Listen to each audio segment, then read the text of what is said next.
Okay, we're with AEG, the writer of Trust Me, a sci-fi fantasy film. So basically, like the reading the script, an alien from another planet goes to Earth and tries to convince an orphan boy that to have feelings for him so she can save her brother. But of course, they fall in love with each other. So it's sort of like that romance with sci-fi, but also she's got to basically save her brother's life at the same time, I guess, right?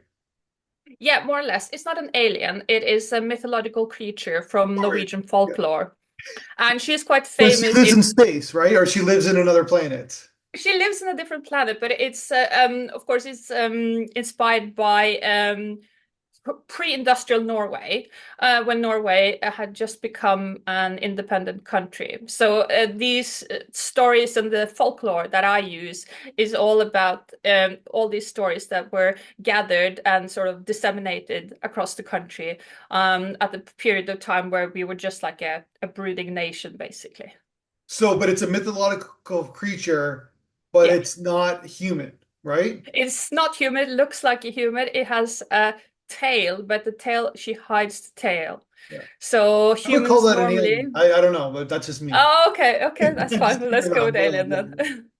They live on another planet. They're not human. That's an alien, right? Yeah, yeah, a different dimension.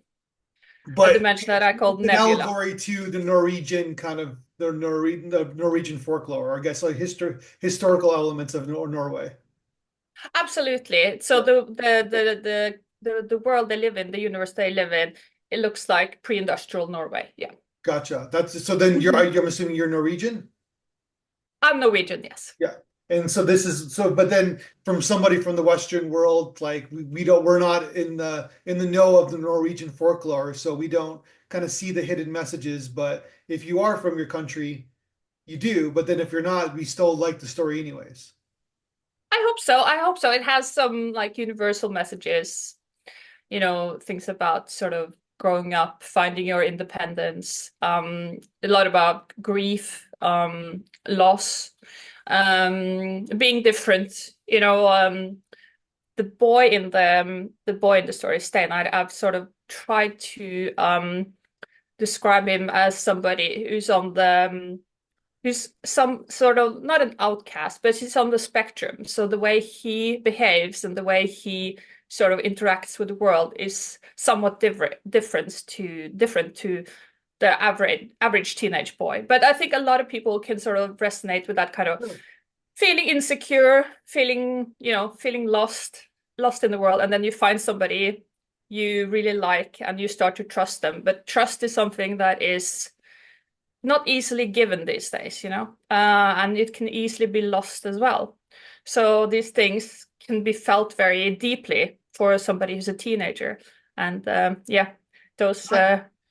themes I hope resonate with people. Not to like pigeonhole your script because it's so complicated, but it's almost like a thematically it's a coming of age story of these teenagers. A So little bit, yes, yeah. yes, it is. Definitely. Because she's only 15, right? Like I know she's a mythical creature, but she's 15 years old and she's Yeah, assigned this pretty momentous task. So she's going through her exactly. own stuff going being 15, right? Absolutely, absolutely. And now she's thrust into this new world where she has to do things.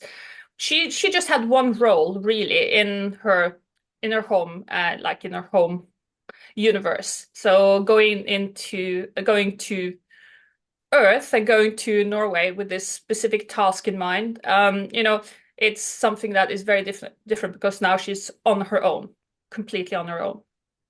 And then so but there's what's the subplot where they have to get energy from humans in order to like well what's the tell me you tell me. Yeah, so basically, the Hulder, which is the mythological creature, she's always been described as somewhat two-dimensional because she has this dual personality. She goes to Earth, she helps out on the farm, she helps with harvesting, with lambing, and then on the other side, she's this seductive woman who seduces men and makes them fall in love with her, and then she suddenly disappears. So she has this dual She appears to be very almost like a split personality, but Mhm. nobody's really investigated why she behaves like this. And this was the starting point for my script because I wanted to investigate why is she doing this? And then it came to me. She does it because she has to. It's a matter of survival. And so in my mind, she goes to Earth to convince humans that holders are still that holders are real and they exist in real life. And as long as she can convince humans that holders are real, they will continue to exist because that will build and increase their life force. Gotcha. So how long have you been Mhm. working on this script for? Well, I finished it. I started last October, so October 2023.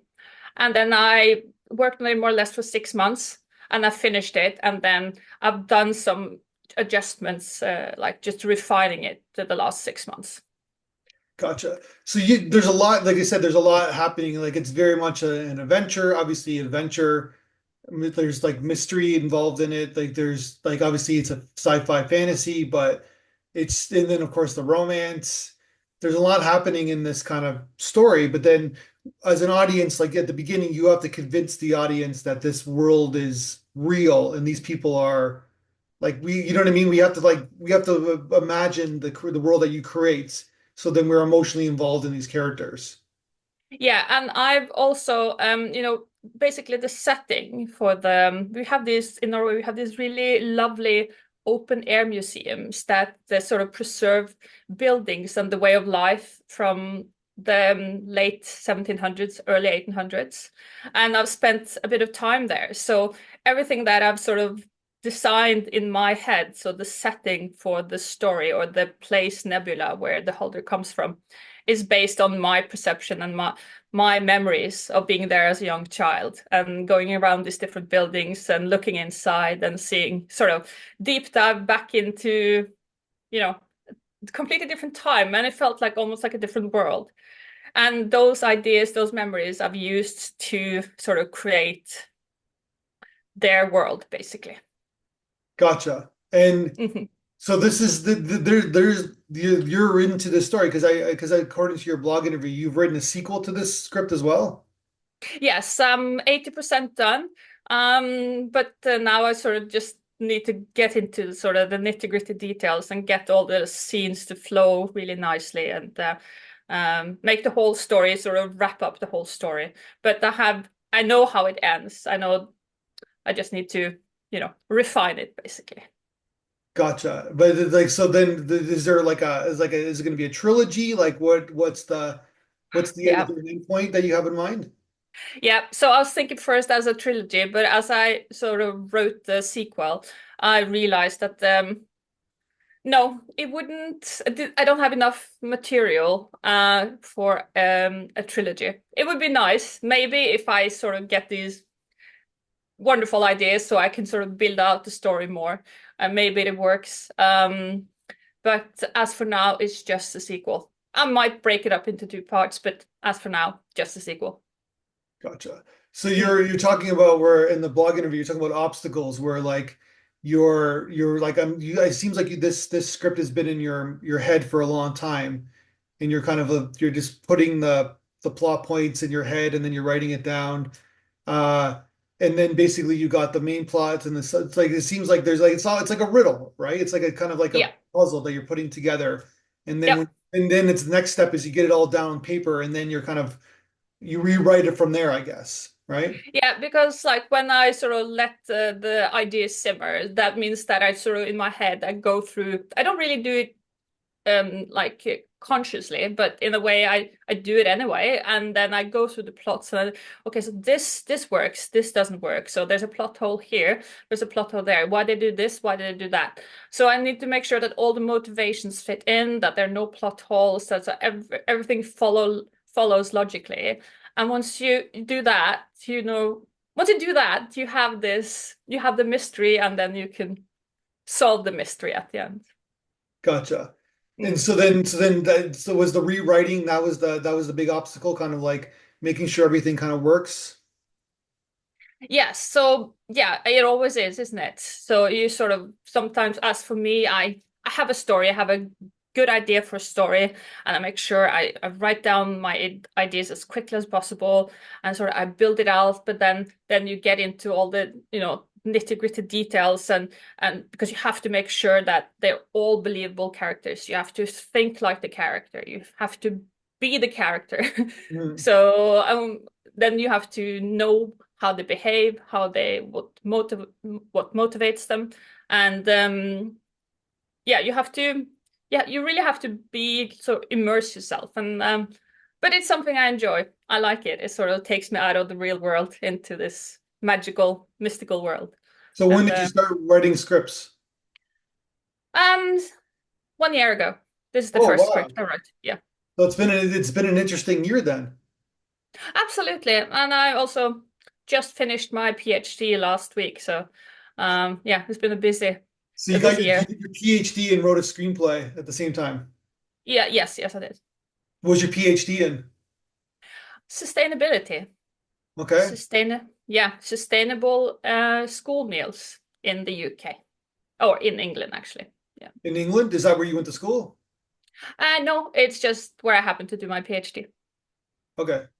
Yeah. So then it's a sustainability, meaning that like you're just it's about making sure everybody, all the kids are fed properly. Now it's more about looking at the environmental profile of the school meals and Okay. see how can we improve the environmental profile. Because I'm assuming there's a lot of waste in the school system. Oh, absolutely. And also there's a lot of focus on healthy, sustainable school meals, but there's not that much information or strategies and ways to go about it. So schools need more information. Politicians, decision makers need more information as well. So It, that's where I play a small part. Speaking of pigeonholing, they I guess they try to like make sure like you see it in the school system where like they try to have these bullet points, these black and white bullet points about what to do and what kids should eat, but there's no nuance to the strategy. No, and then getting as one thing to develop a environmental friendly menu. This other thing is to it's a completely different thing to get the kids, the children to eat the food, Yeah. because they might not eat it and they just buy something on the way home, or they buy crisps and sweets, and that's kind of pointless because we try to avoid that and try to sort of develop menus together with the students so that you can have, appetizing meals that the students also enjoy that are healthy and sustainable.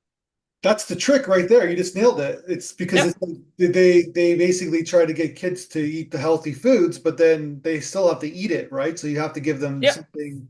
You have to give them, it's the carrot and stick, right? You have to pardon the food pun, but basically you have to give them something that they enjoy so they can eat the rest of the food, I guess. Yeah, and sort of, if half of the meal is just waste, plate waste, then Yeah. it's pointless. So yeah, it's a complex process. So what then you're doing all this stuff. So you did you write a thesis about it? I did, yeah, Yeah. I did. So you know how to write, obviously. So what kind of motivated you to write? Because there's obviously it's a huge difference from writing a thesis than writing a screenplay. It's like apples and oranges, but it's still writing. But what motivated you to write screenplays? I think it's a little bit in my DNA because my dad was a very good storyteller. He could tell really boring stories in really good ways, made them interesting. Just was just later I realized, okay, that's kind of like a boring story, but he told them in really really good like very like flowery language Yeah, and made them really interesting. And my sister is a writer as well, so I think it's something that sort of runs in the family. gotcha. And then so what Yeah. was but I'm assuming you had this story in your head that you basically had this story that you wanted to write, I'm assuming. Well, I'm also always fascinated by conundrums where you have a situation or something that is happening that where you don't have an immediate explanation for why this is happening. Things like that, sort of, I can sort of think about and ruminate on those things for days and months and even years. And so when you get this sort of contradiction or conundrum, especially with someone so fascinating as the Hulder, it sort of just didn't leave me. It just didn't leave me. And then just a few days, it didn't take long. I mean, it just a few days, maybe just a week later, I just, okay, so if she does this because of that, that means she lives here, and then she has a family, and then, she's somebody, well, there's a lot of good and bad characters where she lives, and, it just sort of was like dominoes that Yeah, started falling. Yeah. And everything just fell into place, really. that's amazing. And then, so Yeah. what are you going to do now? What's the next step? You got your PhD, you got this script. Yeah, I'm going to carry on writing. So obviously, I have another job as well. So I teach Norwegian to students. I teach Norwegian to people who are moving to Norway, basically. That's my actual job. So this PhD and writing is just a part-time thing. But I'm going to carry on teaching. I'm going to carry on writing. I'm also writing a Scandinoir mystery from from my hometown. So that's, I would say, maybe 30, 50%, 50% ready. So when that manuscript is ready, I'm gonna start submitting that as well. That's amazing. And so where do you teach, what country do you teach the Norwegian? So I'm based in the UK at the moment, and I teach online. So I teach students of all ages, of all backgrounds from all over the world. Is it an easy language to grasp or no? Oh, it depends. It's easy to get to an intermediate level. And once you get to the intermediate level, you realize that, you can stop there or you can sort of delve into literature and sort of go like deep into the language and Yeah. then really have fun with it. So, yeah. So you're teaching people to like grasp the language, like say they go to the supermarket or they basically roam they're living in Norway. They have to like grasp the language like a certain level of information, I guess. Yeah, I mean, a lot of them move for business, so they need to Yeah. learn business Norwegian in order to, because it's the office language, so they need to be able to communicate with colleagues, be able to speak in meetings, hold presentations, things like that. Yeah. What language is it close to? Is it close to the other Scandinavian languages? It is. So basically, Norwegian is just a modern version of Danish because we used to be a Danish colony for 400 years. So that language is just our language is just a modern version of that. Then it's similar to Swedish. If you go to Iceland, they will speak like the almost like the Vikings did 1,000 years ago. So if I spent a week maybe in Iceland, I would be able to read the newspapers and sort of grasp a lot of what they're saying. Not right now, but I would have to sort of immerse myself a little bit, but then I could understand it. And what about the Finnish language? Oh no, that's a different branch Oh, it's so altogether. different than everybody else. That is very, very difficult. That's more like Magyar from Hungary and also a bit like Russian. I think they are the same language group of languages. How did that happen in historical times? That Oh, they that's a good question. Actually, I had a student of mine who's like a history buff who explained it yeah to me once. Don't remember everything, so I'm not yeah. gonna talk about that. No, I'm just basically curious about like yeah, because they someone did tell me that the Hungarian and the Finnish languages are very similar. They are. Yeah, Yep. yeah. But Yep, they are. they're literally like 2,000 miles away from each other. So Yeah. This I have a friend of mine in Budapest and she also explained it to me once, but I think I just forgot. I yeah, don't know why, but they are gotcha. similar for some good reason. Yeah. Well, you're on your way. This is a fantastic script. It's really just like it's like I said, there's a lot of nuance, there's a lot of like plots going on, subplots and genres. And you basically like this is not an easy script to write, and you did it. Well, thank you very much. I appreciate your kind words. That means a lot to me. Oh, yeah, it's fantastic. And yeah, obviously you're on your way in many aspects of your life and let's get these kids to eat properly and environmental friendly and make sure they finish their meals because that's the trick right there is that you can give kids healthy meals, but they have to eat the meals, right? Absolutely. You're so Because right. Absolutely. that's what they don't they because it's easy for a politician to say, yeah, these are the four groups, make sure you eat those meals, but like obviously kids are kids and humans are humans, right? So Absolutely. You're right. and if Very there's an much. alternative to eat candy, they're going to eat candy, right? Because that's what they do. Yeah, well, adults do that as well. That's what I'm saying, right? So Yeah. we are. All right. On that note, I wish you the ultimate best of success, and let's talk again when we showcase another script of yours, or and we keep going. Sounds good. Thank you very much.